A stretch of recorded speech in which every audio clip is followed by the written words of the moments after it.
উনাকে সৃষ্টি করার পরে আল্লাহ বললেন, ইয়া আদম সাল্লিম আলা উলাইকান নাফার।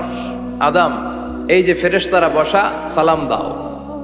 আদম বলেন, না আমি সালাম দিব কেন, আমারা দেয় না কেন? অনেক মুরব্বী আছে বলে, আমি দিব কেন, তোরা আমারে দিবি। এরকম আছে না নাই? না, সালাম সবাই সবাইকে দিবেন। স্বামী স্ত্রীকে দিবেন, স্ত্রী স্বামীকে দিবেন, বড়রা ছোটদের দিবেন, ছোটরা বড়দের দিবেন, এক ভাই আরেক ভাইকে দিবেন, বোন ভাইকে দিবেন। তাহলে ফ্যামিলির মধ্যে শান্তি দিয়ে ফ্যামিলিটাকে সমৃদ্ধ করে দিবে কে? কারণ সালাম অর্থই শান্তি। সালাম অর্থ কি? ফ্যামিলির মধ্যে আমাদের এই সালামের প্রচলন নাই। বিশ্বনবী সাল্লাল্লাহু আলাইহি ওয়াসাল্লাম স্ত্রীদেরকে আগে সালাম দিতেন, সাহাবাদেরকে আগে সালাম দিতেন। মা আয়েশা বলেন, এত বছর বিশ্বনবী সংসার করলাম, একদিনও আগে সালাম দিতে পারি নাই। সবসময় বিশ্বনবী আমাকে আগে সালাম দিয়ে দিতেন। তো সাইয়েদনা আদমকে সৃষ্টি করার পরে আল্লাহ বললেন, আদম সাল্লিম আলা উলাইকান নাফার। বুখারীর বর্ণনা, ফেরেশতাদের এই দলটাকে তুমি সালাম দাও। সাইয়েদনা আদম আলাইহিস সালাম অহংকার করেন নাই। তিনি বলেন নাই যে কেন দিব, ফেরেশতারে বলেন না আমারে দিতে, এটা বলছে না। উনি সালাম দিলেন, ফলে ওনার অন্তর থেকে অহংকার মুক্ত করে দিল কে? আল্লাহ। বিশ্বনবী বলেছেন, আল বাদিউ বিস সালামি বারিউম মিনাল কিবর। আগে আগে যে সালাম দিয়ে দেয়, আল্লাহ তার অন্তর থেকে অহংকার তুলে নেয়। মান কানা ফি কলবিহি হাববাতু খারদাল মিনাল কিবর লা ইয়াদখুলুল জান্নাতা আবাদা। যার অন্তরে যাররা পরিমাণ অহংকারের ছিটে ফোঁটা থাকে, সে আল্লাহর জান্নাতে ঢুকতে পারবে না। আল্লাহর জান্নাতে ঢুকবে বিনয়ীরা। কারা? যারা বিনয়ী, মুতাওয়াদি, হাম্বল, যাদের মধ্যে হাম্বলনেস আছে, যারা বিনয়ী, তারা জান্নাতে ঢুকবে। তো সাইয়েদনা আদম আলাইহিস সালাম বিনয়ের পরিচয় দিলেন, কিন্তু শয়তানকে আল্লাহ বললেন উসজুদু। শয়তানকে বললেন, শয়তান সেজদা দাও। ফেরেশতাদেরকে যখন অর্ডার করেছে সেজদা দাও, শয়তান বলল, আল্লাহ আমি সেজদা দিব না। অহংকার করলো, সে নিজে নিজে উপরে উঠতে চাইলো। সে বলল, খলাকতানি মিন নার ওয়া খলাকতাহু মিন তিন। আপনি আমাকে বানিয়েছেন আগুন দিয়ে, আগুনের ধর্ম উপরের দিকে ওঠা। আগুন জ্বালিয়ে দিলে লেলিহান শিখা কই যায়? উপরে যায়। ওয়া খালাকতাহু মিন তিন। আর আদমকে বানিয়েছেন আপনি মাটি থেকে, তা আমি কেন সেজদা দিব? আদমই না আমারে দিবে। আল্লাহ শয়তানকে চির জাহান্নামী বানিয়ে দিল। চিল্লায় বলেন ঠিক কিনা? আর বিনয়ের কারণে আদমকে আল্লাহ বানালেন আশরাফুল মাখলুকাত। এজন্য নূরের ফেরেশতারাও সাইয়েদনা আদমকে সেজদা দিতে বাধ্য হয়েছে। চিল্লায় বলেন ঠিক কিনা? আমরা যেন নিজেকে ছোট মনে করি। আপনি নিজেকে ছোট মনে করলে আল্লাহ আপনাকে বড় বানায় দিবে। আর যদি নিজেই নিজেকে বলেন আমি বড় আল্লামা, আমি সব জানি, তাহলে আল্লাহ বলবে তোর স্থান হচ্ছে সবচাইতে নিচে। ঠিক কিনা? আবু নাওয়াস একজন কবি ছিলেন। উনি বলেছেন, ওয়াকুল্লি মাইয়াদ্দাঈ ফিল ইলমি ফালসাফাতান হাবাসতা শাইআন ওয়া গাবাত আনকা আশিয়াউ। কেউ যদি তোমারে বলে যে আমি সব জানি, তুমি দুই আঙ্গুল দেখিয়ে বলো তুমি কিচ্ছু জানো না, তোমার শিখার অনেক বাকি। জাননেওয়ালার উপরও জাননেওয়ালাও আছে। ঠিক কিনা? এজন্য আমরা যেন বিনয়ী হই। বিনয়, হাম্বলনেস, আরবিতে বলে তাওয়াদু, এটা খুবই জরুরি। এগুলো আমাদের মধ্যে এখন নাই। আমাদের মধ্যে ইগো প্রবলেম আছে না নাই? অহংকার, জেলাসি, অ্যারোগ্যান্স, এগুলো থেকে সম্মানিত ভাইয়ের আমাদেরকে বেরিয়ে আসতে হবে। দেখবেন সমাজে যারা খুবই হাম্বল, বিনয়ী, তাদেরকে সবাই পছন্দ করে না? আর অহংকারীদের কেউ পছন্দ করে না। সামনে সালাম দেয়, পিছনে গালি দেয়। কথা বলেন? এজন্য অহংকারী হবেন না, বিনয়ী হবেন। বিশ্বনবী বলছেন, আল্লাহ আপনি আমারে বিনয়ী বানান, আপনি আমারে ধৈর্যশীল বানান, আপনি আমারে শুকর গুজার বানান। আমার চোখে আল্লাহ আপনি আমারে ছোট বানান, মানুষের চোখে আপনি আমারে বড় বানান। এই বাণীটা একটা বিপ্লবী বাণী, লা ইলাহা মুহাম্মাদুর রাসূলুল্লাহ। এটা যারা অন্তরে একবার প্রবেশ করতে পারে, সে সত্য ছাড়া চোখে আর কিছু দেখে না। এই কালেমার পক্ষে শক্তি যারা, তারা সত্য আর ন্যায়ের পক্ষে। চিল্লায় বলেন ঠিক কিনা? এটা পৃথিবীর সবচাইতে শ্রেষ্ঠ জিকির, আফদলু জিকির লা ইলাহা ইল্লাল্লাহ। আবার বিশ্বনবী বললেন, মান ক্বালা লা ইলাহা ইল্লাল্লাহ সিদকান মিন কলবিহি দাখালাল জান্নাহ। অন্তর থেকে একনিষ্ঠতার সাথে একবার যে লা ইলাহা পড়বে, ওই লোকটা জান্নাতে প্রবেশ করবে। তার অপকর্মের কারণে, তার পাপের কারণে হয়তো সে পানিশমেন্ট পাবে জাহান্নামে, কিন্তু ফাইনালি সব শেষে সে জান্নাতে ঢুকবে। ঠিক কিনা? এটা একটা বিপ্লবী বাণী। এই বাণীর অর্থ, এটার ইম্পর্টেন্স, এটার সিগনিফিকেন্স আর তাৎপর্য যে বুঝে, সে আল্লাহ ছাড়া কারো সামনে মাথা নত করতে পারে না। চিল্লা এখন ঠিক কিনা? তাফসীর ফি জিলালিল কোরআনের রচয়িতা সৈয়দ কুতুব শাহিদ, নাম শুনছেন? গোটা বিশ্বব্যাপী তার নাম আর ডাক। তিনি ফি জিলালিল কোরআন লেখে গোটা বিশ্বের যুবকদের অন্তর কাঁপিয়ে দিয়েছিলেন। এই সমাজে তিনি জাহালাত দেখে এই জাহালাতের বিরুদ্ধে কলম ধরেছেন আর যুগশ্রেষ্ঠ তাফসীর রচনা করেছেন, তাফসীর ফি জিলালিল কোরআন। এটার অনেক ভাষায় ট্রান্সলেশন হয়েছে, বাংলায়ও পাওয়া যায়, খুব সম্ভব আল কোরআন একাডেমি লন্ডন এটা ট্রান্সলেট করেছে। তো উনি এই কালেমার পক্ষে থাকার কারণে, ইসলামী আন্দোলনের কারণে তৎকালীন প্রেসিডেন্ট জামাল আব্দুল নাসের ওনাকে ফাঁসি দেওয়ার আদেশ দিয়েছে, ফাঁসির কাস্টে ঝুলিয়ে মৃত্যুদণ্ডের অর্ডার করেছে।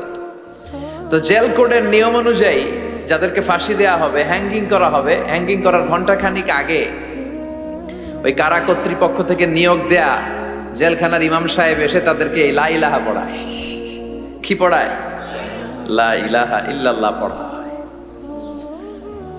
তো সৈয়দ কুতুব শাহিদ উনিও যখন ওনাকে ফাঁসির কাস্টে ঝুলানো হবে, ওই মুহূর্তে জেল কোডের নিয়ম অনুযায়ী ইমাম সাহেব এসে সৈয়দ কুতুব সাহিবকে বলতে আরম্ভ করলো যে আমি আপনাকে কালিমা পড়াতে এসেছি, আপনি পড়েন লা ইলাহা ইল্লাল্লাহ। সৈয়দ কুতুব শাহিদ বললেন, আমারে কালিমা শিখাতে এসো না, আমি কালিমা খুব ভালো জানি।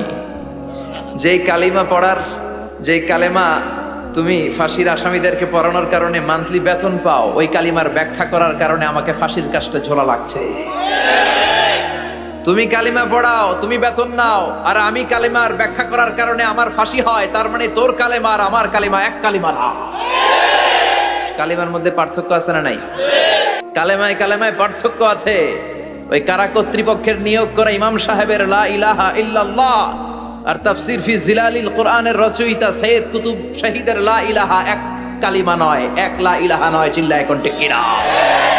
পার্থক্য আছে, আলাদা। এজন্য আসল লা ইলাহার অনুসারী হতে হবে। লা ইলাহার ধারক এবং বাহকরা হচ্ছে সত্য এবং ন্যায়ের পক্ষে। যত বিপদ আসে, যত আপদ আসে, যত ঝুঁকি আসে, পাহাড় সম ঝুঁকিকে ডিঙ্গিয়ে তারা লা ইলাহার কালেমার পতাকাকে উড়িয়ে দেয়। চিল্লায় বলেন ঠিক কিনা? তোমার জিহ্বাটা যেন আল্লাহর জিকিরে সবসময় ভিজা থাকে। কি থাকে? সবসময় যেন পড়ি সুবহানাল্লাহ, আলহামদুলিল্লাহ, লা ইলাহা ইল্লাল্লাহ। সব সময় যেন আমরা পড়ি আল্লাহু আকবার। বিশ্বনবী বললেন, আহাব্বুল কালাম ইলাল্লাহি আরবা। খেয়াল রাখবেন, আল্লাহর কাছে সবচেয়ে প্রিয় কথা চারটা। কয়টা? আহাব্বুল কালামি ইলাল্লাহি আরবা। আল্লাহর কাছে সবচাইতে প্রিয় কালাম হচ্ছে চারটা। লা ইয়াদুররুকা বিআইয়িহিন্না বাদাতা। এই চারটার কোনটা দিয়ে শুরু করবে এটা তোমার ব্যাপার, আগে পরে করলেও কোনো সমস্যা নাই। চারটার একটা হচ্ছে সুবহানাল্লাহ, আরেকটা হচ্ছে আলহামদুলিল্লাহ, আরেকটা হচ্ছে লা ইলাহা ইল্লাল্লাহ, আরেকটা হচ্ছে আল্লাহু আকবার। এজন্য সব সময় আল্লাহর জিকির করতে রাজি আছেন তো? আল্লাহরে ডাকতে রাজি আছেন? ফাযকুরুনি ওয়াশকুরুলি। আল্লাহ বলেন, যদি আমার জিকির করো আমিও তোমাদের জিকির করি, যদি আমার স্মরণ করো আমিও তোমাদের স্মরণ করি। আবার বিশ্বনবী বললেন, আল্লাহ ঘোষণা দেন, ফাইন যাকারানি ফি নাফসি যাকারতুহু ফি নাফসি। আমার বান্দা যদি একা একা আমার জিকির করে আমিও আমার বান্দাকে একা একা স্মরণ করি। ওয়া ইন যাকারানি ফি মালাইন যাকারতুহু ফি মালাইন খায়রিম মিনহু। আর মহা সম্মেলনে যদি বান্দা আমারে স্মরণ করে আমি এর চাইতে শ্রেষ্ঠ মহা সম্মেলন ফেরেশতাদেরকে নিয়ে আমার বান্দাকে স্মরণ করি। ওয়া ইন তাকাররাবা ইলাইয়া শিবরান তাকাররাবতু ইলাইহি দিরাআন। আমার বান্দা যদি আমার দিকে এক বিঘত আসতে চায় আমি আমার বান্দার দিকে এক হাত এগিয়ে যাই। আমার বান্দা যদি আমার দিকে এক হাত আসতে চায় আমি আমার বান্দার দিকে দুই হাত চলে যাই। ওয়া ইন আতানি ইয়ামশি আতাইতুহু হারওয়ালা। আর আমার বান্দা যদি আমার কাছে হেঁটে হেঁটে আসতে চায় আমি আমার গোলামের দিকে দৌড়ে দৌড়ে যাই। ওই আল্লাহরে ভুলে গিয়ে আমরা মাজারে যে সিজদা দেই, কপাল পোড়া। আছে না নাই? দোদেল বান্দা কালমা চোর, না পায় শ্মশান না পায় ঘোর, দিন থাকিতে আয়রে পথে ছাইড়া দে ভণ্ডামি ভণ্ডামি ভণ্ডামি ভণ্ডামি, ছাইড়া দে ভণ্ডামি। ঠিক কি না? এই ভণ্ডামির সাথে আমাদের সম্পর্ক আছে? মাজার পূজার সাথে ইসলামের কোনো সম্পর্ক আছে? নামাজ কালাম পড়ে না ইবলিশ শয়তানের নানা। অনেক জায়গায় আছে দেখবেন লাল সালু দিয়া উঁচু করা। সাইয়েদনা আলীকে মদিনায় বিশ্বনবী পাঠালেন আর বললেন, যত উঁচু মাজার দেখো ভেঙে মাটির সাথে গুড়িয়ে দাও। কবরস্থান উঁচু হবে না, কবর হবে সমান। এটাকে সেফটি দেওয়ার জন্য, সিকিউরিটি দেওয়ার জন্য আপনি চারদিকে সিম্পল বেড়া বা দেয়াল দিতে পারেন, যাতে গরু ছাগল যে এই কবরের অসম্মান না করে। আমরা আশরাফুল মাখলুকাত, আমরা বেঁচে থাকলেও যেমনি সম্মান আছে আমাদের, মরে গেলেও সম্মান আছে না নাই? আল্লাহ বললেন, ওয়ালাকাদ কাররামনা বানি আদম, আমি বনি আদমের সম্মান বাড়িয়ে দিয়েছি। জীবিত অবস্থায় যেমনি সম্মান, মরে গেলেও সম্মান, ঠিক কিনা? বিশ্বনবী দেখলেন একটা লাশ যাচ্ছে, লাশ দেখে নবী দাঁড়িয়ে গেলেন। সাহাবারা বললেন, ইয়া রাসূলুল্লাহ ইন্নাহু ইয়াহুদি, এটা ইহুদির লাশ। দাঁড়ালেন কেন? বসেন। বিশ্বনবী বললেন, আওয়ালাইসাত নাফসান, এটা কি মানুষ না? এটা হোক না ইহুদি, হোক খ্রিস্টান, হোক নাস্তিক, এটা তো মানুষ। আমি তো মানুষকে সম্মান দিয়েছি। I have dignified the status of the sons of Adam. আমি বনি আদমের সম্মানকে বাড়িয়ে দিয়েছি। সবার উপরে মানুষ সত্য, তাহার উপরে নাই। এজন্য কবরকে সিকিউরিটি দিতে হবে, কিন্তু গম্বুজ বানানো যাবে? লাল সালু দেয়া যাবে? মাজারে আগরবাতি দেয়া যাবে? মোমবাতি, মশারি, অনেক মাজারের উপরে লম্বা মশারি টাঙানো আছে না নাই? ওর বাবারে মশাই কামড়ায়, কত বড় ডাকাত। তো মশাই যদি নিচ থেকে তাড়াইতে না পারে, ও তোমারে কি করবে? কথা বলেন। মশা তাড়াতে পারে না নিজের গা থেকে, তোমারে কি বাঁচাবে? দেখবেন যে লোকটা মাজারে মশারি দেয়, ওর বাবার ডেঙ্গু জ্বর, ওর বাপেরে মশাই খায়, ওর মারে মশাই খায়। গোটা বিশ্বের সবগুলো আল্লাহর ওলি যদি একটা গ্লাসের পানিতে ফু দেয়, আর আপনার মা যদি আপনার মাথার মধ্যে হাত বুলিয়ে দেয়, আপনার মা যদি আপনার বুকে একটা ফু দিয়ে দেয়, সব পীর সাহেব একদিকে, মায়ের দোয়া আরেকদিকে। মায়ের দোয়া মুহূর্তে আবার আল্লাহর আরশে পৌঁছে যাবে। এজন্য বিশ্বনবী বলতেন, সালাসু দাওয়াতিন মুস্তাজাবা, তিনটা দোয়া আল্লাহ কবুল ফিরিয়ে দেন না। এক নম্বরে হচ্ছে দাওয়াতুল মুসাফির, সফর অবস্থায় দোয়া করলে কবুল করে কে? দুই নম্বরে দাওয়াতুল মাজলুম, অত্যাচারিত ব্যক্তির দোয়া কবুল করে কে? তিন নম্বরে দাওয়াতুল ওয়ালিদাইনি লিওয়ালাদিহি, মা বাবা যখন হাত তুলে ছেলে মেয়েদের জন্য আল্লাহর কাছে দোয়া করে, ওই দোয়াটাও কবুল করে কে? মাজারে মশারি দিবেন? লাল সালু দিবেন? আগরবাতি, মোমবাতি, কোনো মানত? মাজারে মানত করা যায় না।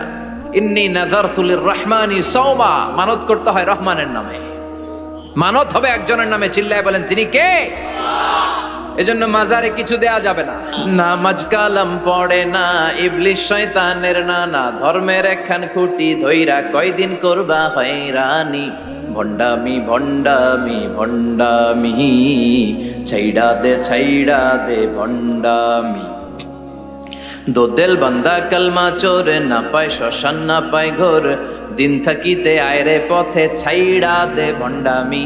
ভণ্ডামি ভণ্ডামি ভণ্ডামি, ছাইড়া দে ভণ্ডামি। চিল্লায় বলেন ঠিক কিনা? এগুলোর সাথে আমাদের কোনো সম্পর্ক নাই। ইসলাম হচ্ছে সহজ। আদ-দীনু ইউসরুন লা উসরা ফি, আদ-দীনু ইউসর, দিন সহজ।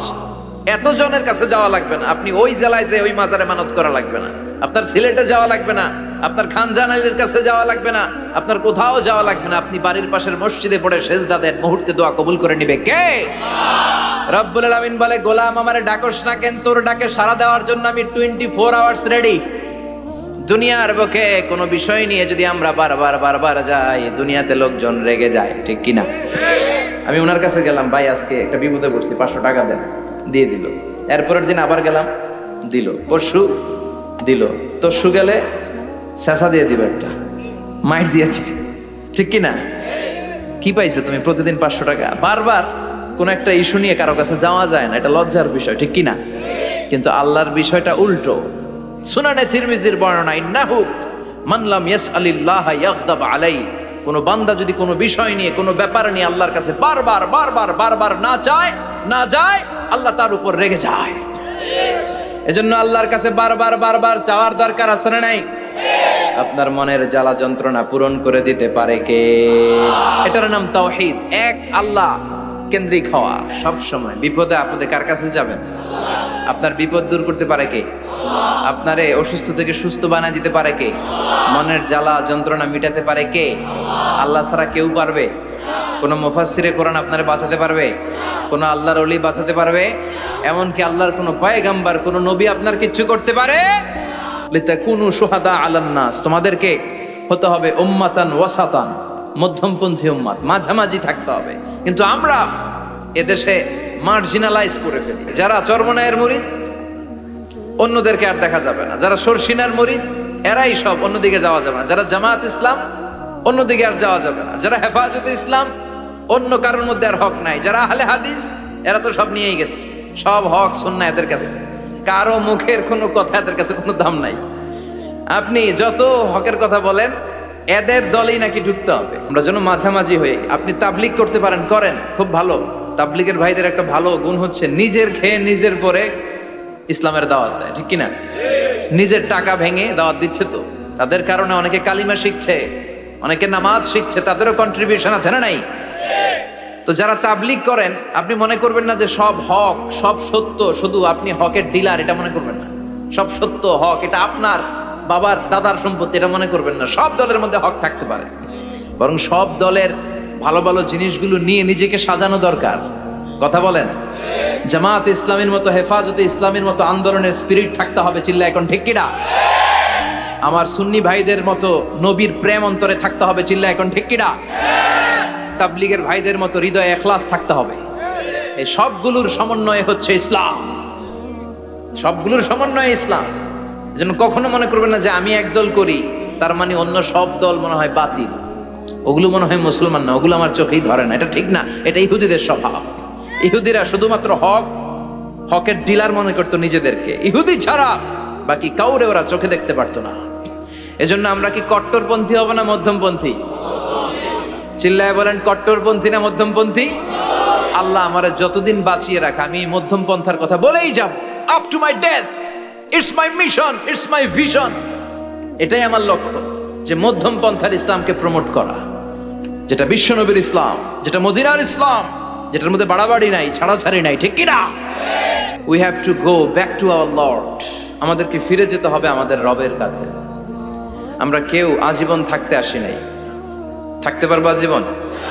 দাদা চলে গেল, বাবা চলে গেল, মা চলে গেল, মামা চলে গেল, খালু চলে গেল, এরপর আমাদের টনক নড়ে না, তাই না? পাগল পাড়া হয়ে আছে এই পৃথিবীর জন্য। মরতে যে হবে এটা ভাববার সময়টুকু আমাদের নেই। আমরা ব্যস্ত আমাদের ক্যারিয়ার নিয়ে, আমাদের লাইফ নিয়ে, আমাদের সমাজ নিয়ে, আমাদের ফ্যামিলি নিয়ে, আমাদের সন্তান আর সম্পদ নিয়ে আমরা super busy. We are leading a very super busy life. We don't have even a single time to think about death.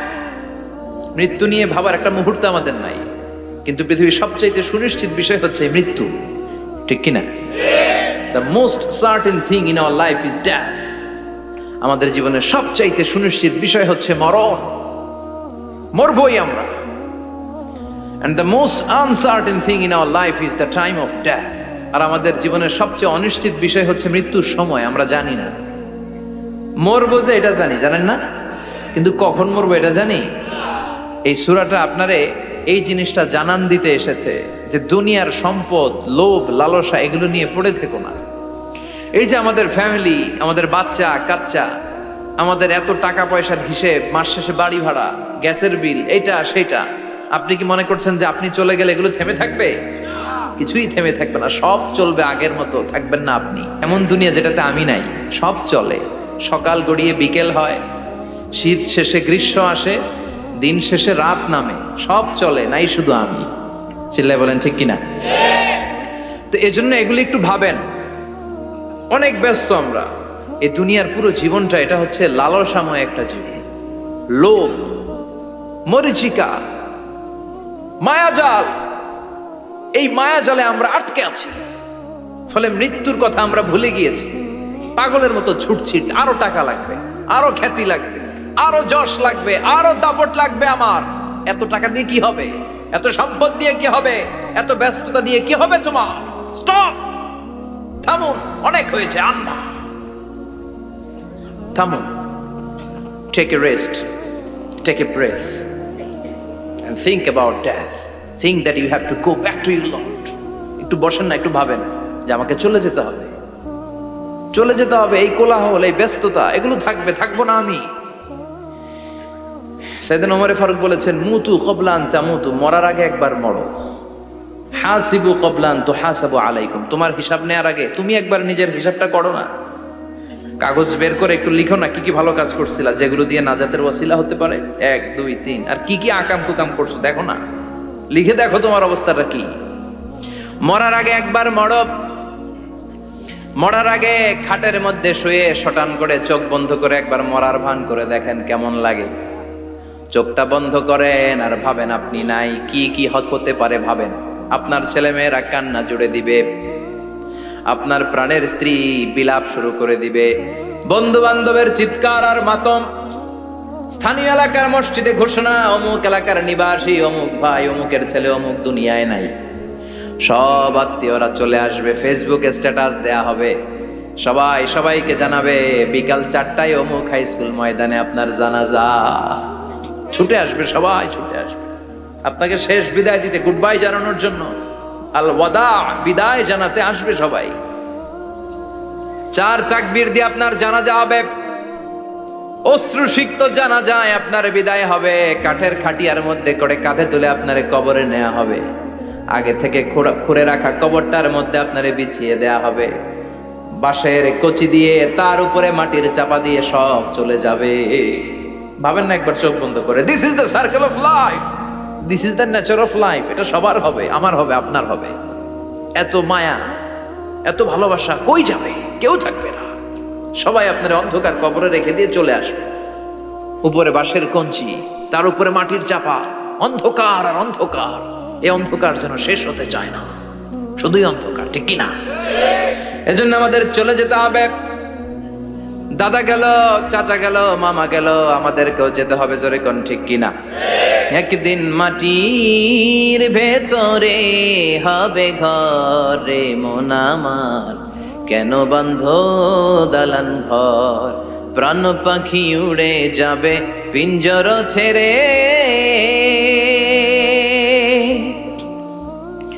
ধরা ধামে সবই রবে তুমি যাবে চলে, বন্ধু বান্ধব যত মাতা পিতা দ্বারা সুত সবই হবে তোমার পরে, মন আমার কেন বান্ধ দালান ঘর, একদিন মাটির ভেতরে হবে ঘরে মন আমার, কেন বান্ধ দালান ঘর, ঠিক কিনা?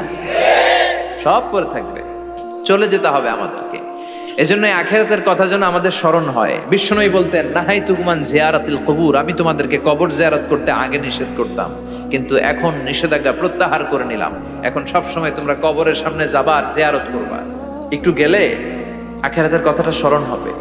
ওখানে ছোট শিশুরা শুয়ে আছে, কিশোর যুবকরা আছে, আপনার মতো তাগড়া যুবক মুরব্বীরা আছে। এরা এই এলাকায় থাকতো, এরা আকাশ থেকে নেমে আসে না, এই এলাকার সন্তান, আজ নাই। একটা সার্টেন পিরিয়ড শেষে আপনিও থাকবেন না। This is the nature of life, this is the circle of life. ছোট্ট শিশু হয়ে এসেছিলেন, শৈশব, কৈশোর, যৌবন, প্রৌঢ়ত্ব, আগে ছিলেন সিঙ্গেল, বিয়ে করে হয়ে গেলেন ডবল, এরপরে আল্লাহ আপনাকে একটা মেয়ে দিল, এরপরে মেয়েকে বিয়ে দিয়ে শ্বশুর হলেন, এরপরে ওই মেয়ের ঘরে সন্তান হতে নানা হলেন। আর কতদিন? অনেক দিন হলো তো, অনেক লম্বা সময় পেয়েছেন আপনি। Think about that. এবার যাওয়ার কথা ভাবেন, আখিরাতের সামানের কথা ভাবেন, ফিরে যেতে হবে। কি শক্তিশালী যুবক, বার্ধক্য চলে আসলে লাঠি ছাড়া চলতে পারে না। কুচকুচে কালো দাড়ি সাদা হয়ে যায়, দাড়ির শুভ্রতা, বয়সের ভার, রং ধরা যৌবন জং ধরে শেষ, ঠিক কিনা? This is the circle of life. যুবক ভাইরা, এটাই জীবন, চলে যেতে হবে, কেউ থাকতে পারবে না, ঠিক কিনা? এটা রিমাইন্ডার আল্লাহ এই সূরার ভেতরে দিয়েছেন যে তোমাদেরকে ফিরে যেতে হবে, এই লোভ লালসা ছেড়ে দাও। রব্বুল আলামিন বলেন, আলহাকুমুত তাকাসুরু হাত্তা যুরতুমুল মাকাবির। ও গোলাম, দুনিয়ার সম্পদ, লোভ লালসা তোদেরকে পাগল বানিয়ে দিয়েছে। এই লোভ পাগলামি কোনোদিন তোদের থামবে না যতদিন না তোরা কবরে ঢুকবি, ঠিক কিনা? কার কথা? আল্লাহ বললেন, দুনিয়ার সম্পদ আর লোভ আর মোহে তোমরা গাফেল হয়ে গিয়েছো। আখিরাতের কথা বেমালুম তোমরা ভুলে গিয়েছো, কিন্তু আখিরাতে তোমাদের যেতেই হবে, কবরের বাড়িতে তোমাদের ঢুকতেই হবে, ঠিক কিনা? যেতেই হবে। আমরা ভুলে যাই। আলহাকুমুত তাকাসুর, অতিরিক্ত পাওয়ার লোভ, বেশি বেশি খাওয়ার লোভ, বেশি বেশি জমানোর লোভ মানুষকে গাফেল বানিয়ে দিয়েছে। এটা মানুষের স্বভাব। আরো চাই, আরো চাই, এই স্বভাবটা আছে না নাই? দেখবেন ছোট বাচ্চারা মসজিদে দোয়া অনুষ্ঠান শেষে জিলাপি দেয় না? বড়ুয়া কৃষ্ণপুর কি দেয়? আগে বাতাসা দিত না, এখন কি দেয়? জিলাপি দেয়, মিষ্টি দেয়। তো মসজিদের 2-3 গেট থেকে যদি দেয়, ছোট বাচ্চারা দেখবেন এদিক দিয়ে কয়েকটা নিয়ে আবার ওই গেটে লাইন ধরে। ওর হাত হলো ছোট হাত, ওর হাত ভর্তি জিলাপি, আর নেওয়ার জায়গা না, এরপর আরেক জায়গায় লাইন ধরছে। আরো লাগবে, আরো লাগবে, এই আরো আরো আরো চাই, এই স্বভাবটাই মানুষকে কুড়ে কুড়ে শেষ করে দিয়েছে। এত লাগবে কেন তোমার? চাহিদার কোনো শেষ নাই। Unlimited demand of human being. যার আছে বেশি তার চাই বেশি। যার সাইকেল আছে তার হুন্ডা চাই, হুন্ডা আছে তো প্রাইভেট কার চাই, প্রাইভেট কার আছে তো প্লেন চাই, প্লেন আছে তো হেলিকপ্টার চাই, হেলিকপ্টার আছে তো ওইটা চাই, ওইটা আছে তো সেটা চাই। ঠিক কিনা? এলাকার মেম্বার যে হয়েছে চেয়ারম্যান হতে চায়, আছে না নাই? চেয়ারম্যান সাহেব এমপি হতে চায়, আছে না নাই? এমপি সাহেব মন্ত্রী হতে চায়, আছে না নাই? মন্ত্রী সাহেব প্রধানমন্ত্রী হতে চায়, আছে না নাই? কিন্তু এই দেশে সুযোগ নাই। কথা কন। এই দেশে প্রধানমন্ত্রী সিলেক্টেড। 2-3 জনের বাইরে কেউ প্রধানমন্ত্রী হইতে পারবি না। ঠিক কিনা? আমার এই জীবনে তো আমি 2-3 জনেরই দেখলাম। তো মানুষের চাহিদার কোনো শেষ নাই। যার আছে বেশি তার চাই বেশি। এজন্য বিষ্ণু বলেছেন, উনজুরু ইলা মান হুয়া আসফালা মিন, তোমার চেয়ে যে খারাপ আছে ওর দিকে তাকাও। ওয়ালা তানজুর মান হুয়া আ'লা মিন, তোমার চেয়ে যে ভালো আছে ওর দিকে তাকায়ও না, তোমার চেয়ে যে খারাপ অবস্থানে আছে ওর দিকে তাকাও। অনেকে নিজের অবস্থান নিয়ে সুখী না, এরকম আছে না নাই? আল্লাহ আমার এটা দিল না রে, ওইটা দিল না রে, পাইলাম না রে, কিচ্ছু হয় না, কি করব জীবনে, হতাশ। আসলে আছে কিন্তু অনেক, কিন্তু শুকরিয়া নাই, টাকা। ঠিক কিনা? নিজের অবস্থান নিয়ে সুখী না, কিন্তু অনেক লোক আছে তারা আপনার অবস্থানে পৌঁছতে চায়। তাদের দিকে তাকিয়ে দেখেন, আপনি যে অবস্থানে আছেন এই অবস্থানে পৌঁছাটা অনেকের কাছে স্বপ্ন। তারা প্রতিনিয়ত সংগ্রাম আর স্ট্রাগল করে যাচ্ছে আপনার অবস্থানে পৌঁছতে, আর আপনি এটা নিয়ে সন্তুষ্ট না। শেখ সাদির নাম শুনেছেন? বালাগাল উলা কাশাফাত দুজা, এই কবিতাটা রচয়িতা ইরানের বিখ্যাত এক কবি। উনি একবার আর্থিক সমস্যার মধ্যে দিয়ে সময় কাটাচ্ছেন, টাকা নাই, পয়সা নাই, পায়ে দেওয়ার মতো জুতা নাই। উনি খুব দুঃখ পেলেন, হায় রে, আমি ইরানের এত বড় কবি, আমার পায়ে দেওয়ার মতো জুতা নাই। দুঃখ ভরা মন নিয়ে রাস্তায় হাঁটতে বেরোলেন। হাঁটতে হাঁটতে হঠাৎ দেখলেন একটা লোক শুয়ে শুয়ে কাঁদছে, ওই লোকটার 2টা পাই নাই, পাই নাই। উনি সেজদায় পড়ে গেলেন, আল্লাহর কাছে ক্ষমা চাইলেন, আল্লাহ অনেক দিয়েছো, শুকর আলহামদুলিল্লাহ। এজন্য যেই পরিস্থিতিতেই থাকি না কেন আমরা কি পড়বো? জোরে বলেন, কি পড়বো? এজন্য আল কানাতু মিনাল ইসলাম, অল্পে তুষ্ট থাকার নাম হলো ইসলাম। সম্পদ লাগবে কিন্তু সম্পদের পাহাড় লাগবে না। ঠিক কিনা? অল্প খান, অল্প পড়েন, অল্প জামান, অল্পের ভেতরে বরকত ঢুকাইয়া দিছে কে? দেখবেন যাদের সম্পদ অল্প তারা সুখী বেশি। জরিপে এটা দেখা গিয়েছে, অনেক সার্ভেতে এটা এসেছে, যারা সম্পদশালী এরা দুঃখী বেশি, এদের দুঃখ বেশি, টেনশন বেশি। খুব স্বাভাবিক, টাকা যার বেশি রোগ তার বেশি, টাকা যার বেশি টেনশন তার বেশি, টাকা যার বেশি ঘরে শান্তি তার কম। আছে না নাই? ঘরের ভেতরে অশান্তি, ছেলে কথা শোনে না, ছেলে টানে গাঞ্জা, মেয়ে করে পরকিয়া। আছে না নাই? স্ত্রী কথা শোনে না, ভালোবাসা নাই, ঘরটা জাহান্নামের টুকরা। রোগ বালাই, এক একটা হসপিটাল বিল পরিশোধ করতে মাসে 5 লাখ 10 লাখ। আছে না নাই? কিছু খেতে পারে না, ডাক্তার একেবারে ডায়েট মেনু বেঁধে দিয়েছে। ডায়েট, ভেরি ডায়েট মেনু, এটা এটা এটা এটা কিছুই খাবেন না, শুধু গরু খাবেন না, খাসি খাবেন না, চিংড়ি খাবেন না, খালি ঘাস খাবেন। ইচ্ছে মতো ঘাস খাবেন, মানে ঘাস জাতীয় যত আইটেম আছে সব খাবেন। শাক খাবেন, সবজি খাবেন, সালাদ খাবেন। গরু, চিংড়ি, মুরগি, গোশত, ইলিশ কিছু খেতে পারে না। তাহলে রোগ বেশি, খাওয়ার মজা নাই, ঘরে সাংসারিক শান্তি নাই, খালি ব্যারাম আর ব্যারাম। ঠিক কিনা? কিন্তু সম্পদের পাহাড় গড়েছে। আর অল্প যারা খায়, অল্প পড়ে, রিক্সাওয়ালা, কুলিওয়ালা, অল্প বেতনের চাকরি, কিন্তু হক হালালি মেনে চলে, দেখবেন শান্তি আছে অনেক। হ্যাঁ, বাসা ভাড়া দেয়, ফ্যামিলি চালায়, বাচ্চাদের স্কুল বিল, এরপরও মাস শেষে 1-2 হাজার টাকা হাতে থেকে যায়। আর ওর প্রতি মাসে 10 কোটি টাকা ইনকাম, তারপরও ব্যাংকের ঋণ আছে না নাই? সুখ কারে বলে? কিভাবে আপনি সুখকে ডিফাইন করবেন? সুখ তো টাকায় কিনা যায় না। শান্তি টাকা দিয়ে হয় না, শান্তি দেওয়ার মালিক কে? শান্তি আছে অল্প খেয়ে শুকর করার মধ্যে, শান্তি আছে আলহামদুলিল্লাহর মধ্যে। চিল্লায় বলেন ঠিক কিনা? এজন্য অল্প খাবো, অল্প পড়বো, অল্প জামাবো, অল্পের ভেতরে বরকত দিয়েছে কে? দেখেন ধনী ভাইরা খেতে পারে না, কিন্তু রিকশালার কি সমস্যা হয়? রিকশালারা সব খেতে পারে। কুলিওয়ালা, দিনমজুর, এরা একেবারে স্লিম সুঠাম দেহি, মেদহীন পেট, পেটে কোনো মেদ নাই, ভুড়ি নাই। আর কুটিপতিদের মেদ আছে না নাই? এত বড় বড় পেট, ঠিক কিনা? আমাদেরও পেট আছে, তবে হালাল পেট। এটা হারাম টাকা দিয়ে এই ভুড়ি বানাই নাই আমরা। চিল্লে বলেন ঠিক কিনা? রিকশাওয়ালা, কুলিওয়ালা নিজেও নামাজ পড়ে, বউও নামাজ পড়ে, বাচ্চাটাও নামাজ পড়ে, রিকশা চালায় আর জিকির করে লা ইলাহা ইল্লাল্লাহ। সুখ আর শান্তি, তাদের ঘরে সুখ। ধনী কুটিপতি, ভিআইপি, সিআইপিস, এদের রাতে ঘুম নাই। 1 ঘন্টা ঘুমানোর জন্য 4টা ট্যাবলেট খাওয়া লাগে, এরকম আছে না নাই? কিন্তু ঘুমের জন্য যে ট্যাবলেট খাওয়া লাগে রিকশাওয়ালা এটা জানি না। ওর যেখানে রাইত ওইখানেই, ওর মাথা বিছনায় লাগতে দেরি, ওর ঘুম আসতে দেরি হয়। ওর ঘুমে নাকের ডাকের আওয়াজে ট্রাকের ইঞ্জিনও ফেল। সুবহানাল্লাহ পড়েন। এজন্য অনেক বেশি সম্পদের পাহাড় করা লাগবে, এই চিন্তা যেন আমাদের মাথায় না আসে। চিল্লায় বলেন ঠিক কিনা? এজন্য রব্বুল আলামিন বলেন আল্লাকুমুত তাকাসুর হাত্তা যুরতুমুল মাকাবির। বেশি বেশি সম্পদ উপার্জনের আকাঙ্ক্ষা তোমাদেরকে আখিরাত থেকে গাফেল বানিয়েছে। এই গাফলতি কশিনকালেও তোমাদের কমবে না যতক্ষণ না তোমরা কবরে ঢুকবা। হাত্তা যুরতুমুল মাকাবির, মাকবারাতুনের প্লুরাল মাকাবির, যতক্ষণ না কবরে না ঢুকবা, কবরস্থান তোমার আবাসস্থল না হবে, ততক্ষণ পর্যন্ত এই চাই চাই মানসিকতা কমবে। মানুষের স্বভাব হলো আরো চাই, আরো চাই, আরো চাই করে ফকিরের আকারা। আল্লাহ গালি দিয়ে বললেন তোরা সব ফকিরনি, তোরা কি? ইয়া আইয়ুহান নাসু আনতুমুল ফুকারাউ ইলাল্লাহ ওয়াল্লাহু হুয়াল গানিয়ুল হামিদ। সুবহানাল্লাহ পড়েন। আল্লাহ ডেকে বললেন গোলাম আনতুমুল ফুকারা ইলাল্লাহ, তোমরা সবাই ফকির, ধনী হলো একজন, তিনি কে? আল্লাহ শুধু ধনী, আর মানুষের স্বভাব হচ্ছে আরো চাই, আরো চাই।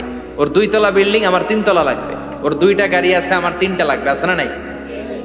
বিশ্বনবী বললেন কিয়ামতের আগ দিয়ে মানুষের মধ্যে আকাঙ্ক্ষায় প্রতিযোগিতা বেড়ে যাবে, প্রতিযোগিতামূলক টেন্ডেন্সি। কার চেয়ে কে বড় হতে পারে, কার চেয়ে কে বেশি টাকার পাহাড় বানাতে পারে, আছে না নাই? বিশ্বনবী বললেন ওয়া আনতারাল হুফাতাল উরাতাল আলাতা রিয়া আশ-শাইয়াতা তাওয়ালুনা ফিল বুনিয়ান। কিয়ামতের আগে এমন কিছু লোক যাদের গায়ে দেওয়ার মতো জামা ছিল না, পায়ে দেওয়ার মতো জুতা ছিল না, পেটে দেওয়ার মতো খাবার ছিল না, সমাজের কেউ তাদেরকে চিনত না। হঠাৎ করে এই লোকগুলো ধনী হয়ে যাবে। And they will start to construct, they will compete to construct high rises building in the cities. শহরে গ্রামে এরা বড় বড় বিল্ডিং বানানো শুরু করবে, সরকারের কাছাকাছি চলে আসছে। এই যে বিল্ডিং বানানোর প্রতিযোগিতা, কুমিল্লা শহরে আজ থেকে 20-25 বছর আগে 5 তলা 6 তলা একটা বিল্ডিং ছিল না, এখন 10 তলা 20 তলা আছে না নাই? ঢাকায় আজ থেকে 20 বছর আগে 10 তলা বিল্ডিং খুঁজে পাইতেন আপনি? নাই। গোটা বিশ্বব্যাপী এখন টাওয়ার বানানোর প্রতিযোগিতা। বিশ্বনবী বললেন এদের কোনো টাকা ছিল না। পৃথিবীর সবচেয়ে বড় টাওয়ার এখন আরব দেশে, এদের কোনো টাকা ছিল না। আরব দেশের সৌদি আরব, কাতার, কুয়েত, বাহরাইন এখন স্বর্ণ আর তেলের খনি পেয়ে আল্লাহরে ভুলে যায়। এদের খাওয়ার মতো কিছু ছিল না। এদেরকে আমার দাদারে শুনতাম বলতো কাবলিওয়ালা, বলতো কি বলতো? এদেশে আসতো জায়নামাজ, তসবি ছড়া, খেজুর টেজুর বিক্রি করার জন্য। এরা জেলে পাড়ার লোক ছিল। আরব সাগরের তীরবর্তী এলাকার মানুষ, সাগরের মাছ মেরে এরা জীবন ধারণ করতো। আল্লাহ এদেরকে তেলের খনি দিলেন, গ্যাসের খনি দিলেন, এখন তারা বড় বড় টাওয়ার বানায়, আছে না নাই? বুর্জ আল খলিফা, কি উঁচা বিল্ডিং, 828 মিটার উঁচু। জেদ্দায় আছে 1000 মিটার উঁচু কিংডম টাওয়ার। তাইওয়ানে আছে তাইপেডাং টাওয়ার 101 তলা। মালয়েশিয়া আছে পেট্রোনাস টুইন টাওয়ার 88 তলা। চায়নাতে আছে সাংহাই টাওয়ার, একটার পর একটা টাওয়ার। প্রতি বছর অ্যানাউন্স করতেছে যে ওদেরটা আছে আমাদেরটা বড় বানাবো। কাতার কয় ওরা বানাইলে আমরা পারবো না কেন, আমরা বানাবো আরো বড়। আছে না নাই? শাগালাত কুমুত তাকাসুর, যে আরো লাগবে, আরো বড় হতে হবে, এই টেন্ডেন্সি মানুষকে আখিরাত থেকে একেবারে গাফেল বানিয়ে দিয়েছে। চিল্লায় বলেন ঠিক কি না? টাকার পাহাড় বানাতে চায়, দরকার থাকলেও চায়, না দরকার থাকলেও চায়। বর্তমান পৃথিবীর সবচেয়ে ধনী লোকটার নাম জানেন কি নাম? হ্যাঁ, বিল গেটস। ওর যে কত টাকা ও নিজেও জানে না। ওর পকেট থেকে যদি $100 একটা বান্ডিল পড়ে যায়, এটা তুলতে ওর যত সময় লাগবে, ও না তুলে যদি হেঁটে, যে আইডিয়া নিয়ে হাঁটতেছিল ওইটা নিয়ে হাঁটে, ওদিকে আরো বেশি ইনকাম হয়ে যাবে। এত টাকা তার, এটা তোলার সময় তো তার নাই। ওয়ারেন বাফেট নাম শুনছেন? হাজার হাজার কোটি ডলারের মালিক। Prince Walid bin Talal, Saudi ধনকুবের নাম শুনেছেন? ওর একটা বিমান আছে, প্রাইভেট জেট প্লেন। এই বিমানটার 70% মেড অফ গোল্ড। বিমানের 70% স্বর্ণ দিয়ে বানানো। গত কয়েক বছর আগে আমি ব্রুনাই গিয়েছিলাম। ব্রুনাইয়ের সুলতানের নাম হাসান আল বালখিয়া। উনি একটা প্যালেস আরবিতে বলে কাসার, মানে হচ্ছে রাজপ্রাসাদ। পৃথিবীর সবচাইতে বড় রাজপ্রাসাদ ব্রুনাইতে বান্দার সিরি বেগাওয়ানে অবস্থিত। আমি গিয়েছি ওখানে। প্রায় 1800 থেকে 2000 কক্ষ আছে ওই প্যালেসে, রাজপ্রাসাদে। ওই রাজপ্রাসাদের টয়লেটের কমোড গুলো মেড অফ গোল্ড, স্বর্ণ দিয়ে বানানো। নাউজুবিল্লাহ পড়বেন না? এই হাসান আল বালখিয়া নিজে বিমান চালায়। ওর সংগ্রহে 500টা রোলস রয়েস লাক্সারিয়াস কার আছে। 500 রোলস রয়েস। গুগল ইউটিউব যারা করেন সার্চ দিলে দেখবেন ওর কি পরিমাণে গাড়ি। রোলস রয়েস গাড়ি হচ্ছে one of the luxurious car in the world. Car ব্র্যান্ডের মধ্যে যত দামি কার ব্র্যান্ড আছে, এর মধ্যে রোলস রয়েস একটা, যেগুলোর দাম কমসে কম এদেশের টাকায় 8 কোটি থেকে 10 কোটি টাকা। আচ্ছা বলেন, এই গাড়িগুলো যারা হাই প্রোফাইলের ভিআইপিস, তারা ফ্যামিলির সবাইকেও যদি একটা করে গাড়ি দেয়, একজনের কয়টা গাড়ি দরকার? 5টা, 10টা, 20টা। ধরলাম যে 20টা গাড়ি লাগবে ওনার। 500 গাড়ি দিয়ে উনি কি করবে? তার সংগ্রহে 500টা রোলস রয়েস। স্বর্ণেরও গাড়ি আছে, তার স্বর্ণের পালঙ্ক আছে, আমি দেখে এসেছি। পোরশে, ফারারে, লাম্বরগিনি, এই টাইপের যে ব্র্যান্ডগুলো আছে, অভাব নাই। তার মানে আছে, যার বেশি চায় তত বেশি। চিৎকার করে বলেন ঠিক কি না? এজন্য আল্লাহ বললেন, আলহাকুমুত তাকাসুরু হাত্তা যুরতুমুল মাকাবির। দুনিয়ার লোভ তোমাদেরকে আখিরাত থেকে গাফেল বানিয়ে দিয়েছে। দুনিয়ার লোভ লালসার মধ্যে পড়ে আখিরাতকে বেমালুম তোমরা ভুলে গিয়েছো। এই গাফলতি কোনোদিন কমবে না যতদিন না তোমরা কবরে ঢুকো। ঠিক কি না? সম্পদ উপার্জনে ইসলাম বাধা দেয় না, কিন্তু সম্পদ হৃদয়ে স্থান দেয়া যাবে না। সম্পদ উপার্জন করতে হবে, খরচ করে ফেলতে হবে। বেশি সম্পদশালী হতে হলে আল্লাহর সন্তুষ্টির জন্য যাকাত দিতে হবে। কে দিতে হবে? দে যাকাত, দে যাকাত, তোর দিল খুলবে পরে, আগে খোলো খাত। দে যাকাত, দে যাকাত, তোরা দে রে যাকাত। ঠিক কি না? দিল পরে খুলবে, আগে হাত খোলেন। হাত খুললে দেখবেন দিলটারে খুলে দিয়েছে কে? সাইয়েদনা মুসা আলাইহিস সালামের জামানায় ওনার চাচাতো ভাই ছিল মিশরের সবচাইতে বড় ধনী, যাকাত দেয় নাই। তার কি করুণ পরিণতি হয়েছে কোরআনে আছে না নাই? এত সম্পদ ছিল, তার সম্পদগুলো সে সিন্ধুকে আটকে রাখতো। আর এই সিন্ধুকের চাবিগুলো আলগানোর জন্য, কাঁধে নেওয়ার জন্য 10 জন লোক লাগতো। সিন্ধুক কাঁধে নেওয়ার জন্য, সিন্ধুকের চাবির গোছা কাঁধে নেওয়ার জন্য কয়জন? তাহলে কি পরিমাণ সম্পদ ছিল? সাইয়েদনা মুসা বললেন, সম্পদের মালিক তুই হস নাই, আল্লাহ বানাইছে। কারণ বলে, ইন্নামা উতিতুহু আলা ইলমিন ইনদি, আল্লাহ আমারে সম্পদ দেয় নাই, আমি আমার মেধা খাটিয়ে সম্পদ বানিয়েছি। যাকাত আমি দেব না। মুসা বললেন, তাহলে আযাবে পড়বি। কারণ কয় পারলে আযাব আন, পারলে আযাব আন। আল্লাহ বললেন, ফাখাসাফনা বিহি ওয়া বিদারহিল আরদ। ও মুসা, নিরাপদ দূরত্বে চলে যাও, এখনই ভয়ঙ্কর ভূমিকম্প হবে, আযাব দেব। কারণ সহ কারণের সব সম্পদ আমি জমিনের ভেতরে ঢুকায়া দেব। আমি নিজে কারণের বাড়ি দেখে এসেছি। মিশরের রাজধানী কায়রো থেকে প্রায় 150 কিলো দূর একটা জেলা আছে, ফায়ুম জেলা। ওইখানে কারুনকে আল্লাহ তার সব সম্পত্তি সব মাটিতে দাবিয়ে দিয়েছেন। দাবাতে দাবাতে হাঁটু পর্যন্ত যখন কারুন জমিনে দেবে যায়, ভাবছে উঠে যাবে। কোমর পর্যন্ত যখন মাটির মধ্যে দেবে যায়, ভাবছে উঠতে পারবে। গলা পর্যন্ত যখন দেবে যায়, হাত তুইলা কয়, আমি ঈমান আনলাম। ও মুসা, সব সম্পদ তোর আর তোর আল্লাহর লইয়া যা, খালি আমারে বাঁচা, আমারে সব গাদ্দারদের একই পরিণতি। ফেরাউনরেও যখন আল্লাহ লোহিত সাগরে পানি খাওয়াতে খাওয়াতে পেটটা এত বড়, হাত তুলে কয় আনামিনাল মুসলিমিন, আমি মুসলমান, আমি ভালো মানুষ। আল্লাহর কোরআন সাক্ষী, সে বলেছে আনামিনাল বনি ইসরাইলরা যে আল্লাহরে মানে আমিও তারে মানি, আমিও আল্লাহর দলের একনিষ্ঠ কর্মী। আর পানি খাইতে পারি না, আল্লাহ বাঁচাও। আল্লাহ কয় আরো খা। শেষ, ফেরাউন শেষ, নমরুদ শেষ, কারুন শেষ। পুরো সম্পদ সহ আল্লাহ কারুনকে জামিনের ভেতরে দাবিয়ে দিলেন। এজন্য সম্পদ যাদের বেশি, জাকাত দেওয়ার দরকার আছে না নাই? দারিদ্রতা বিমোচনের জন্য জাকাত দিবেন। জাকাতের শাড়ি লুঙ্গি এইভাবে না, অনেকে কিন্তু দেয় জাকাতের শাড়ি, জাকাতের লুঙ্গি, জাকাতের গামছা, এরকম ডাকাইত আছে না নাই? বাংলাদেশে এমনও হয়েছে জাকাতের শাড়ি দিবে বলে সে পত্রিকায় নিউজ করেছে, আর ওই শাড়ি আনার জন্য শাড়ি দিবে 5,000, মানুষ এসেছে 5 লক্ষ। পদপৃষ্ঠ হয়ে 11 জন নারী এক জায়গায় মারা গিয়েছে। কিয়ামতের দিন আল্লাহ বিচারের কাঠগড়ায় এই বিজনেস ম্যাগনেটকে দাঁড়িয়ে সেদিন জিজ্ঞাসা করবে যে কেন তুই এদেরকে কষ্ট দিয়েছিলি? চিল্লা এখন ঠিক কিনা? এদের মৃত্যুর দায়ভার এই শিল্পপতি এড়াতে পারবে না। জাকাতের শাড়ি, জাকাতের লুঙ্গি বিতরণের জন্য আল্লাহ তোমারে ধনী বানায় নাই। ধনীদের দায়িত্ব হলো গরিবের হাতে সম্পদ পৌঁছে দেয়া। ওফি আমওয়ালিহিম হাক্কুন লিসাইলি ওয়াল মাহরুম। গরিব আমার কাছ থেকে সম্পদ আর জাকাত নিয়ে সে আমার প্রতি করুণা করেছে। আমি জাকাত দেই বলে আমি কোনো দয়া দেখাই নাই। কথা বুঝতে পেরেছেন? আইডিয়াটা ক্লিয়ার করে নেন। জাকাত দেয়া আমার জন্য কি? কথা বলেন, ফরজ। আর যে জাকাত নেয় তার জন্য জাকাত খাওয়া কি ফরজ? আমি গরিব মানুষ, আমি জাকাত খাবো না, না খাইয়া থাকুম, রোজা রাখুন। কথা কন। আমার যে জাকাত নেওয়া লাগবে এমন কোনো কথা নাই, কিন্তু আমি যে ধনী আমার দিতেই হবে, এটা ফরজ। তার মানে আমি দিয়ে আমি দয়া করি নাই, ও নিয়ে আমারে বাঁচাইয়া দয়া করে গেছে। চিৎকার করে বলো ঠিক কিনা? ইসলাম বলে রাস্তার এক পাশে 5 তলা আর এক পাশে গাছতলা, এটার নাম ইসলাম না।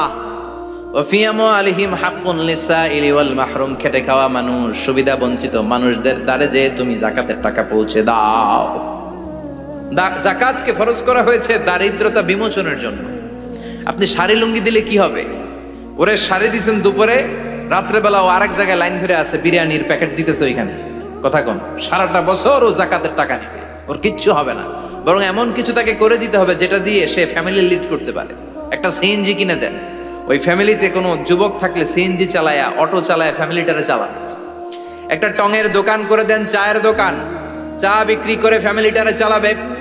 অস্ট্রেলিয়ান একটা গাই কিনে দেন, গরুর দুধ বিক্রি করে তার ফ্যামিলি চলবে। কিংবা মাছের একটা খামার করে দেন, মুরগির খামার করে দেন, ঠিক কিনা? ওমরে ফারুক বলতেন এমন ভাবে জাকাত দাও যাতে করে যাকে জাকাত দিয়েছে জীবনে কোনোদিন সেজন্য আর কারো কাছে যে হাত পেতে জাকাতের জন্য দাঁড়িয়ে না থাকে। এই বিধানটা কার? এজন্য আল্লাহ বললেন আলহাকুমুত তাকাসুরু হাত্তা যুরতুমুল মাকাবির। দুনিয়ার লোভ লালসা তোমাদের কমবে না যতদিন না তোমরা কবরে ঢুকো। কার কথা? চিল্লায় বলেন কার? এজন্য দুনিয়ার প্রতি যে আমাদের লোভ, এটা কি বাড়াইতে হবে না কমাইতে হবে? এই দুনিয়ার জীবন এটা ক্ষণিকের। আমাল হায়াতুদ দুনিয়া ইল্লা মাতাউল গুরুর। এটা ভোগের সামগ্রী, আজ আছে কাল না, এটা হাতের ময়লা। দুনিয়ার এই জীবনের দৃষ্টান্ত হচ্ছে 4টা স্বর্ণের টুকরা আর 3টা লাশের মতো। স্বর্ণের টুকরা 4টা, চিৎকার করে বলেন তো কয়টা? লাশ 3টা, জোরে বলেন কয়টা? অনেক অনেক আগের যুগের 3 জন যুবক জীবিকার তাগিদে তারা বের হয়েছে কর্মসংস্থান করে খাবে। পথিমধ্যে তারা গুপ্তধন পেয়েছে, স্বর্ণের বার পেয়েছে, তো বড় বড় 4টা পেয়ে তারা মহা খুশি। আমাদের আর কাজ করা লাগবে না, এগুলো বেচে আজীবন খাবো, সুখে থাকবো। তো 3 জন মিলে বললো 4টা স্বর্ণের টুকরা 3 জনের মধ্যে ভাগ করে দেওয়ার আগে একজন এক কাজ কর, বাজার থেকে কিছু রুটি নিয়ে আয়, খুব ক্ষুধা লেগেছে, খেয়ে নেই। একজন রে রুটি আনতে পাঠিয়ে 2 জন মিলে ভাবে ওইটারে যদি মেরে ফেলতে পারি তাহলে তো তোর আর আমার মধ্যে কোনো ঝামেলা নাই। স্বর্ণের টুকরা কয়টা?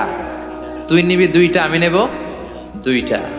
আর যেটারে রুটি আনতে পাঠাইছে ওইটা মনে মনে ভাবতেছে রুটির মধ্যে বিষ মিশাই নিয়ে যাব। কি মিশাবো? বিষ খাইয়া ওইটা শেষ, সবগুলো আমার। তো বিষ মিশায় নিয়ে আসছে, আর আগের পরিকল্পনা অনুযায়ী এই 2 জন মিলে তাকে নৃশংসভাবে হত্যা করেছে। হত্যার পরে কয় প্রচন্ড ক্ষুধা লাগছে, লো আগে খায়া লই। 2 জন মিলে বাজার থেকে আনা বিষ মাখানো রুটি খেয়ে ওই 2টাও শেষ। স্বর্ণের জায়গায় স্বর্ণ পড়ে আছে। স্বর্ণগুলো নেয়ার মতো মানুষ আর নাই, ঠিক কিনা? এজন্য মানুষের এই চাহিদা কমবে না। বিষ্ণু বলেন, লাউ আন্না লিকুল্লি ইবনে আদম ওয়াদিয়ান মিন যাহাব আহাব্বা আই ইয়াকুনা ইলাইহি ওয়াদিয়ান। আল্লাহ প্রত্যেককে, আমাদের প্রত্যেককে যদি একটা করে স্বর্ণের পাহাড়ের মালিক বানিয়ে দেয়। কয়টা করে পাহাড় দেখছেন কোনোদিন? কই দেখছেন? চিটাং গেছিলেন? এই চট্টগ্রামে গেলে দেখা যায় কি পাহাড়। এই একটা পাহাড় স্বর্ণের, এক একটা স্বর্ণের পাহাড়ের মালিক যদি আমাদের এক একজনকে বানায় দেওয়া হয়, এরপর আমরা চাবো আরেকটা স্বর্ণের পাহাড়ের মালিক কেমন করে হওয়া যায়। আচ্ছা বলেন তো, একটা স্বর্ণের পাহাড় আমার 14 পুরুষ বিক্রি করে খাইলেও শেষ করতে পারবো এটা? তো আরেকটা কেন লাগবে আমার? ওয়ালাই আমলা আফাহু ইল্লা তুরাব। বিষ্ণু বলেন, কবরের মাটি যতক্ষণ না তোর মুখে না ঢুকবে, তোর এই চাওয়া চাওয়া খাই খাই সব বন্ধ হবে না। এজন্য আল্লাহ বললেন, আলহাকুমুত তাকাসুরু হাত্তা যুরতুমুল মাকাবির। দুনিয়া তোমাদেরকে গাফেল বানিয়ে দিয়েছে, গাফলতি কমবে না যতদিন না কবরে ঢুকো। কবরে ঢুকা লাগবে, কবরে ঢুকা লাগবে না? কবরে আমাদেরকে যেতেই হবে, যেখানেই থাকেন। কবরের প্রশ্ন আছে না নাই? অনেকে বলে, হুজুর বিমান হামলায় মারা গিয়েছে, বিমান জ্বলে পুড়ে ছাই হয়ে গিয়েছে, তার কবর কোথায়? তার আত্মাটা যেখানে আছে ওই জায়গায় প্রশ্ন আছে না নাই? অনেকে বলে, হুজুর সাগরের মধ্যে পড়ে মারা গিয়েছে, তিমি মাছ খেয়ে ফেলেছে, তার কোনো অস্তিত্ব নাই, কিন্তু তার রুহুটা আছে না নাই? প্রতিটা রুহু সংরক্ষণ করে কে? প্রত্যেকটা আত্মা আল্লাহর কাছে সংরক্ষিত থাকে। প্রতিটা রুহু, প্রতিটা মানুষ মালাকুল মাউতকে দেখতে পায়। আপনিও দেখবেন, আমিও দেখব। মুমিনদের কাছে এসে মালাকুল মাউত একজন যুবকের বেশে সাদা ধবধবে জুব্বা পরে সুগন্ধি মেখে মুমূর্ষু ব্যক্তির শিয়রে বসে বসে বলে, ইয়া আইয়াতুহান নাফসুল মুতমাইন্না, হে প্রশান্ত আত্মা, উখরুজি ইলা মাগফিরাতুল্লাহি ওয়া রিদওয়ানি, আল্লাহর ক্ষমা আর দয়ার দিকে বের হয়ে আসো। বলা মাত্রই মুমিনের আত্মাটা স্মুথলি বের হয়ে আসে। কাফান মিন আকফানিল জান্নাহ, হানুত মিন হানুতিল জান্নাহ, জান্নাত থেকে আনা সুগন্ধি কাফনের মধ্যে পেঁচিয়ে তিনি রূহটাকে নিয়ে ইল্লিনে চলে যায়। সরাসরি দেখে মালাকুল মাউতকে। আর যারা ইসলাম বিরোধী, কোরআন বিরোধী, তাদের সামনে এসে মালাকুল মাউত ত্রাস সৃষ্টি করে। আগে ধমক। হাইওয়েতে মাঝে মাঝে ডাকাতি হয় না? বাসগুলোর মধ্যে যখন ডাকাতি হয়, বাসে থাকে 50 জন, ডাকাত ঢুকে 5 জন। এই 5 জনের ভয়ে সবগুলো পেশাব করে দেয়, কারণ ত্রাস সৃষ্টি করে। এসেই চাইনিজ কুড়াল দিয়ে আগে কুবায় দেয় 4-5 জনের। রক্ত দেখে কি দেওয়ার সব আগে রেডি করে রাখে। মালাকুল মাউত এসে কাফের নাস্তিক মুশরিকদের সামনে সেরকম একটা ত্রাস সৃষ্টি করে, ভয়ে লোকটা কাঁপতে থাকে। ওর কাছে ভদ্র ভাষায় কথা বলে না, সুন্দর জামা পরে আসে না, কালো কুচকুচে চেহারা, ভয়ঙ্কর একটা রূপ নিয়ে, আকৃতি নিয়ে ইসলাম বিরোধীদের মাথার সামনে আসে, দুর্গন্ধযুক্ত চেহারার দেহ নিয়ে ধমক দিয়ে বলে, ও পাপাত্তা, ইয়া আইয়াতুহান নাফসুল খাবিসা উখরুজি ইলা গাদাবিল্লাহ, হে পাপাত্তা, আল্লাহর রাগ, ক্রোধ আর গজবের দিকে বের হয়ে আয়। মুমিনের আত্মা বলার সাথে সাথে যেমনি মুমিনের দেহ থেকে বের হয়ে জান্নাতি কাফনের ভেতরে ঢুকে, কাফেরদের আত্মাও কি এরকম তাড়াতাড়ি বেরোতে চায় নাকি?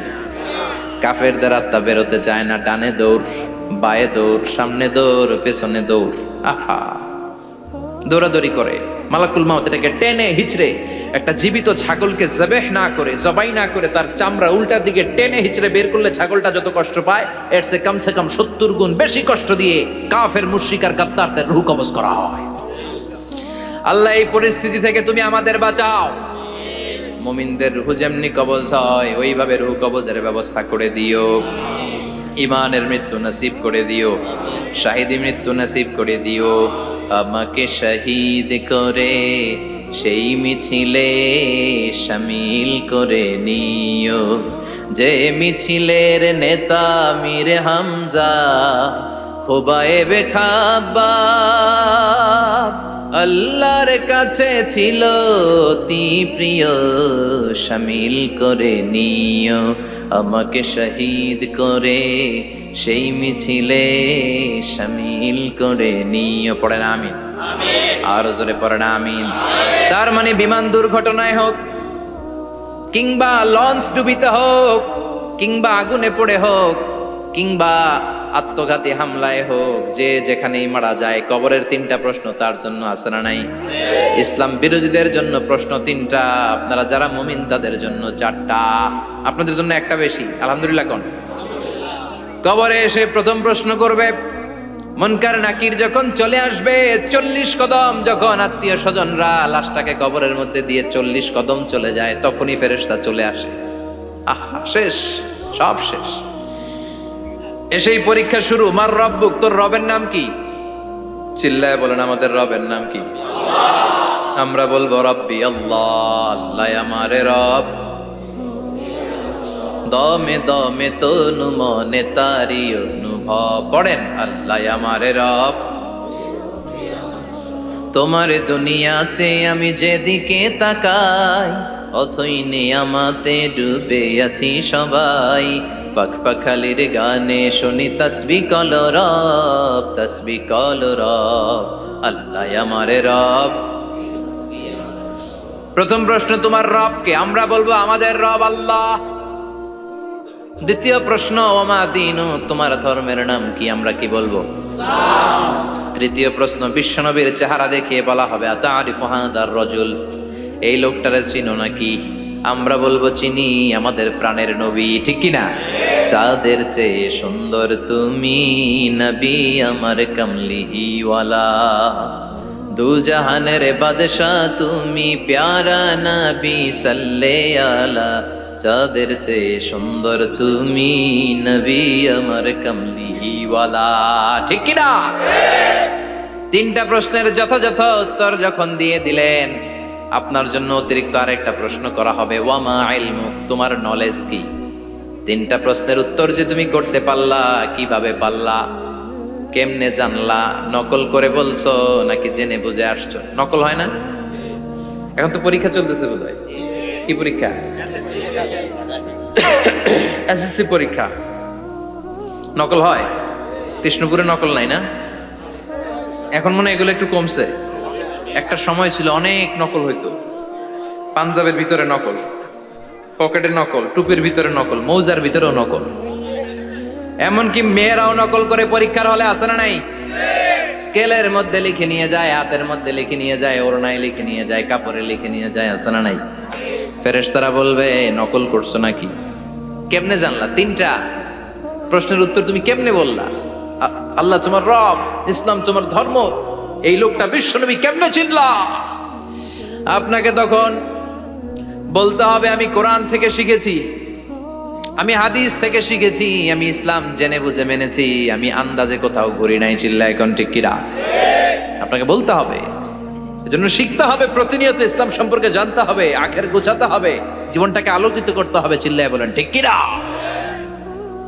4টা প্রশ্নই যখন হয়ে গেল, ফেরেশতারা বলবে, আহলান ওয়া সাহলান ওয়া মারহাবান বিক, খোশামদেদ, কংগ্রেচুলেশন, খোশামদেদ, কংগ্রেচুলেশন। সব প্রশ্নের উত্তর তুমি পেরেছো। ফায়ুফসাহু লাহু কবরুহু 70 যিরান, আপনার কবরটারে 70 হাত লম্বা করে দেয়া হবে। ওয়ায়ুফতাহু লাহু বাবুন ইলাল জান্নাহ, আপনার কবর থেকে জান্নাতের দিকে দরজা খুলে দেয়া হবে। ওয়ায়ুলবাসু মিন লিবাসি আহলিল জান্নাহ, জান্নাতের 2টা রেশমি কাপড়ের পোশাক এনে আপনারে পরিয়ে দেয়া হবে। আর বলা হবে, নাম কানাউ মিলা আরুস, ঘুমাও, sleep, you should get some sleep now, তোমাকে লম্বা সময় পাড়ে দিতে হবে, ঘুমাও। কানাউ মিলা আরুস, যেমনি বর বাসর রাতে আরামসে ঘুম দেয়, বাসর রাতে যেমনি বর কনেকে নিয়ে মধুর ঘুম দেয়, তুমিও ঘুমাও, কেউ তোমার ঘুম ভাঙবে না। মালাক ইসরাফিলের, কিয়ামতের জন্য ইসরাফিলের সিংহায় যে ফুৎকার আছে, ওই ফুৎকার ছাড়া কোনো কিছুই তোমার ঘুম ভাঙাতে পারবে না। আলহামদুলিল্লাহ পড়েন। আল্লাহ আমরাও যেন 4টা প্রশ্নের উত্তর দিয়ে লম্বা একটা ঘুম দিতে পারি, পড়ে না আমিন। ওয়াম্মাল কাফির ওয়া আহলুশ শিমাল, আর ইসলাম বিরোধী যারা, তাদের সামনে আসবে মালাকান আসওয়াদান আজরাকান, কৃষ্ণ বর্ণের দেহ, নীলাভ বর্ণের 2টা চোখ, গায়ের রং কালো, চোখের রং নীল। দেখতে কেমন লাগে? আলিফ লাইলার ভূতের মতো, কথা কন। গায়ের রং কালো, চোখের রং নীল। ফেরেশতা 2টা আসবে, এসে ত্রাস সৃষ্টি করবে, এসে বলবে, বল তোর রবের নাম কি? মার রব্বুক। ইসলাম বিরোধী, মুশরিক, কাফের, নাস্তিক, এরা বলবে, আমি জানি না আমার রবকে।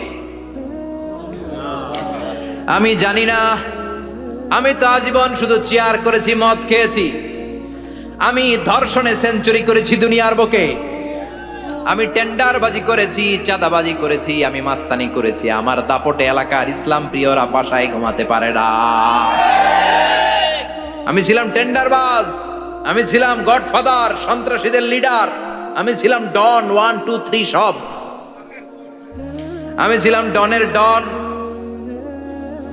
আমি ছিলাম মাস্তান, রংবাজ, রব টপ কি আমি তো জানি না। লাদ্রি লাদ্রি আমার জিজ্ঞেস করো না। আবার প্রশ্ন করা হবে ওয়ামা দীনুক, তোর ধর্মের নাম কি? বলবে লা আদরি, আমার কোনো ধর্ম নাই, আমার কোনো ধর্ম নাই, আমি শুধু মৌজ মাস্তিতে ছিলাম, আমি আনন্দ ফুর্তি করেছি, ইসলাম নিয়ে আমার মাথা ব্যথা ছিল না। আজীবন ইসলামরে আমি বাস দিয়েছি, চিল্লায় বলেন ঠিক কিনা? ইসলাম বিরোধীদের সাথে ছিল আমার চলাফেরা, আমার সব সাঙ্গপাঙ্গ ছিল গুন্ডা বদমাশ ইসলাম বিরোধী। রব কি, ইসলাম কি, এগুলো আমি জানি না। আমার এগুলো জিজ্ঞেস করো কেন? ধর্ম কি আমি জানি না, আমি কিচ্ছু মনে করতে পারছি না। 3 নাম্বার প্রশ্ন করা হবে আতারিফু হাদার রাজুল, দেখো তো এই লোকটারে চিনো কিনা? কয় না, চিনি না, তবে মনে হয় এই লোকটারে দুনিয়ার বুকে আমি গালি দিতাম, এই লোকটার বিরোধিতা করতাম, ব্লগের মধ্যে এই লোকটার ব্যাপারে কুৎসা রটনা করতাম, এই লোকটার কার্টুন বানিয়ে আমি হিংসা ছড়িয়ে দিতাম, এই লোকটার ব্যাপারে আমি এলাকার মধ্যে অপপ্রচার চালাতাম। ফেরেশতারা বলবে তাই, এই ছিল তোর ডিউটি, দাঁড়া এখনই আমাদের খেলা শুরু, এখনই শুরু। ফায়ুতরাকু বিমাতারিক মিন হাদিদ, লোহার একটা হাতুড়ি দিয়ে মাথা থেকে পা পর্যন্ত পিটানো হবে, পিটিয়ে ওর গোশতর হাড্ডিগুলোকে থেতলে ফেলা হবে। ওয়ায়ুকালু লিল আরদি ইলতাইমি, কবরের 2 পাশের মাটিরে বলা হবে এবারে 2 দিক থেকে তোরা চাপ দে, চাপ দেয়া হবে, ধাক্কা ধাক্কি করেও সে সুবিধা করতে পারবে না। মাটি আস্তে আস্তে আস্তে আস্তে দেহের 2 দিকে লেগে এমন জোরে 2টা চাপ দিবে, ফাতাখতালিফা আতলাউহু, তার ডান পাশের পাজরের হাড্ডি বাম দিকে ঢুকে যাবে, বাম দিকের হাড্ডি ডানে চলে যাবে। বিশ্বনবী বললেন এই হাতুড়ি দিয়ে পিটানোর শাস্তি, কবরের চাপ দেওয়ার শাস্তি চলতেই থাকবে হাত্তাল কিয়ামা, কিয়ামত পর্যন্ত। আল্লাহ এই কবরের শাস্তি থেকে আমাদের বাঁচাও। আমরা এই আযাব পেতে চাই না, আমরা যেন ঠিকভাবে কবরের 4টা প্রশ্নের উত্তর করে দিয়ে লম্বা ঘুম দিতে পারি। আল্লাহ তুমি তৌফিক দাও।